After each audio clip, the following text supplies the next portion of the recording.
Those decisions, I find, take time for me to think them through and try to make the right decision, he told the Canberra Times on the eve of the season this year.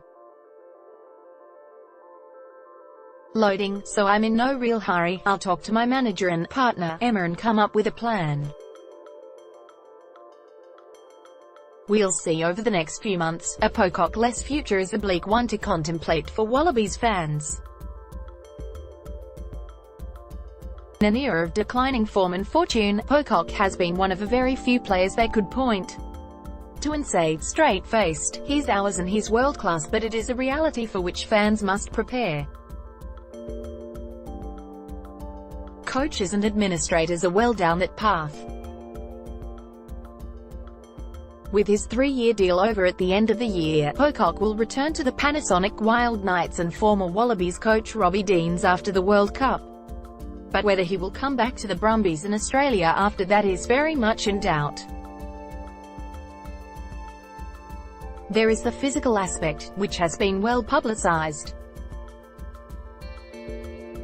Pocock is seeing a specialist in Canberra to help strengthen his neck after becoming a target of illegal neck rolls in international rugby last year. Vulnerable, David Pocock was among the players injured during the Wallabies fitness camp in January. Credit: Stuart Walmsley, Rugby.com.au. Loading. Brumbies round 1 loss to the Rebels was his first game since a neck injury ruled him out of Australia's clash with England last November. He picked up a calf strain in a Wallabies fitness camp in January but made it back for round 1, only to be taken off for a head injury assessment during the game. Last Friday in Melbourne, he re-injured that calf muscle and now looks in doubt for this week's Waratahs derby in Canberra.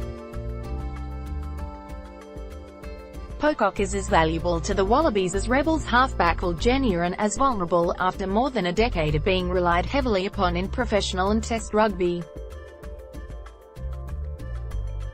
We know Rugby Australia have load management plans for all their Wallabies players, but it wouldn't be an imaginative stretch to believe there are memorandums of understanding, set with Commonwealth seals, governing the use of those two veterans.